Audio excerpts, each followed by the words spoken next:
नमस्कार जय जगन्नाथ आम चैनल को आपण मानकु बहुत बहुत स्वागत। सांग माने एही वर्ष श्रावण मासरे आपण कौनसी भी सोमवार रे एही ठारे बांधी दियंतु एक जोड़ा सबुज रंगर चूड़ी एवं 24 घंटा मध्यरे देखंतु एहार चमत्कार। सांग माने श्रावण मासटी भक्ति मर्यादा एवं एक पवित्र मास होइथाए। श्रावणर संपूर्ण मासटी रे भगवान भोलानाथ अत्यंत प्रसन्न मुद्रारे रहिथांती।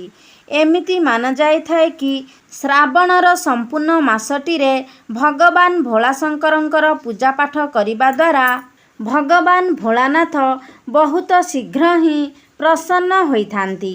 एही श्रावण मासटी भगवान भोलाशंकरंकर अत्यंत प्रिय मास होइथाए एवं एहार अनेक गुड़िए पौराणिक कथा एवं अनेक धार्मिक मान्यता मध्य रहिछि। सेथिपाई श्रावण मासरे जेउ माने श्रावण व्रत करिथांती सेमाने किछि नियम गुड़िकर मध्य पालन करिथांती। तेबे सांग माने आजिर एही भिडियोटी बहुत सुंदर विषय वस्तु उपरे आधारित अटे।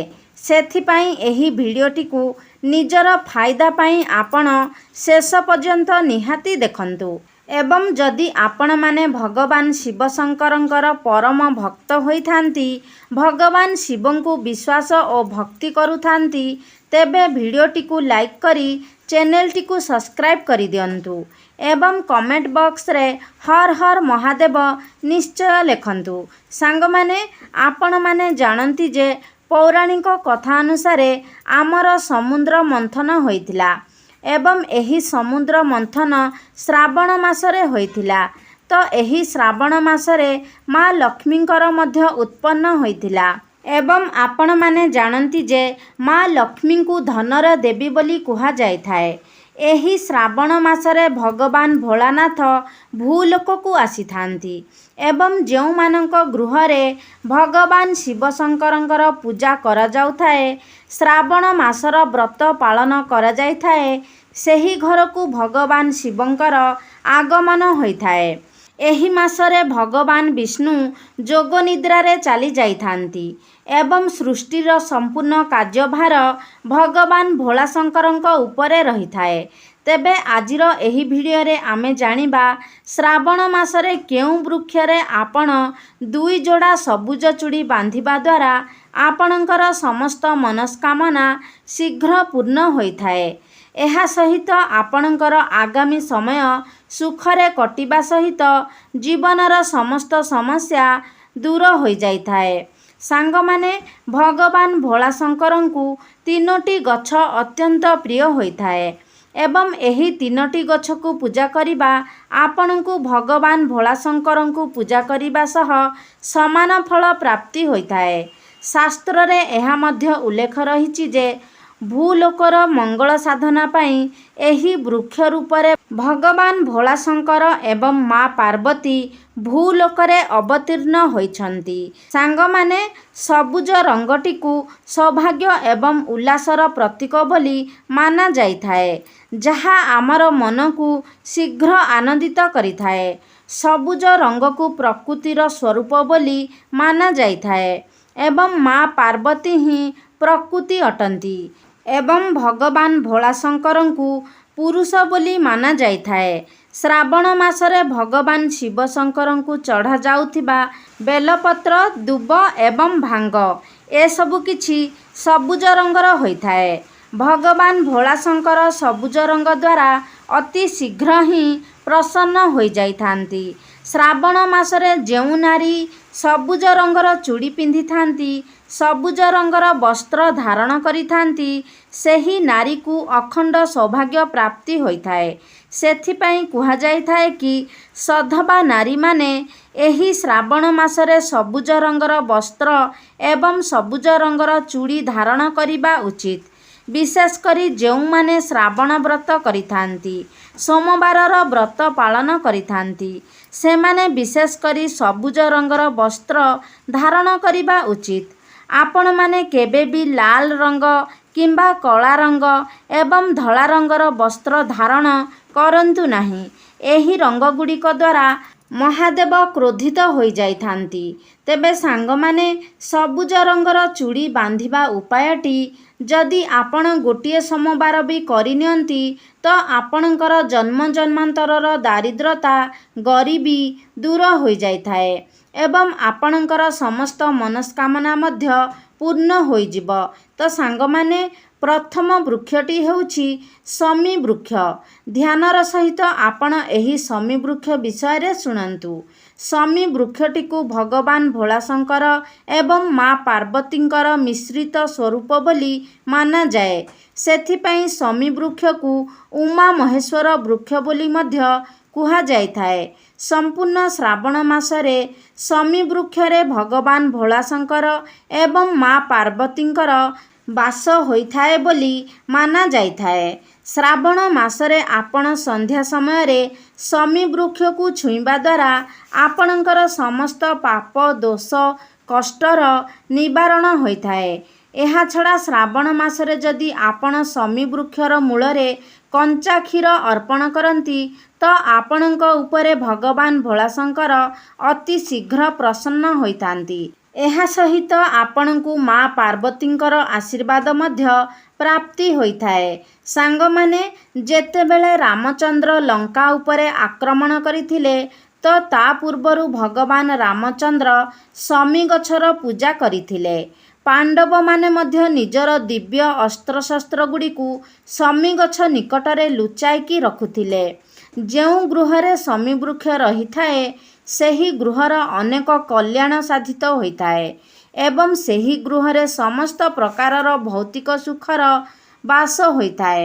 ତେବେ ଶ୍ରାବଣ ମାସର କୌଣସି ବି ଏକ ସୋମବାର ଦିନ ଆପଣ ଉମା ମହେଶ୍ୱରଙ୍କର ଧ୍ୟାନ କରି ଶମୀ ଗଛରେ 2 ଯୋଡ଼ା ସବୁଜ ରଙ୍ଗର ଚୁଡ଼ି ବାନ୍ଧି ଦିଅନ୍ତୁ ଏବଂ ସବୁଜ ରଙ୍ଗର ରିବନ୍ ମଧ୍ୟ ବାନ୍ଧି ଦିଅନ୍ତୁ।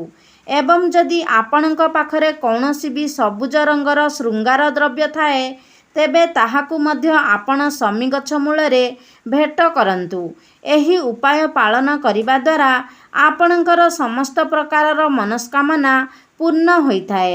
ସମ୍ପୂର୍ଣ୍ଣ ଶ୍ରାବଣ ମାସରେ ଯଦି ଶମୀ ଗଛର ପତ୍ରକୁ ଆପଣ ଭଗବାନ ଭୋଳାଶଙ୍କରଙ୍କୁ ଅର୍ପଣ କରନ୍ତି ତେବେ ଆପଣଙ୍କୁ ମା ଲକ୍ଷ୍ମୀଙ୍କର ମଧ୍ୟ କୃପା ପ୍ରାପ୍ତି ହୋଇଥାଏ।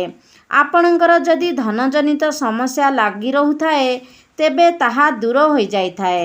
ଆପଣଙ୍କ ଗୃହ ସର୍ବଦା ଧନ ଧାନ୍ୟରେ ଭରି ରହିଥାଏ। ଜୀବନରୁ ସମସ୍ତ ସମସ୍ୟା ଦୂର ହେବା ସହିତ ଆପଣଙ୍କୁ ଭୌତିକ ସୁଖର ମଧ୍ୟ ପ୍ରାପ୍ତି ହୋଇଥାଏ। ଦ୍ୱିତୀୟ ଗଛଟି ହେଉଛି ଦୁଦୁରା ଗଛ। ଦୁଦୁରା ଗଛଟି ଭଗବାନ ଶିବଶଙ୍କରଙ୍କର ଉଗ୍ର ରୂପ କାଳ ଭୈରବଙ୍କର ଅଂଶରୁ ଉତ୍ପତ୍ତି ହୋଇଅଛି।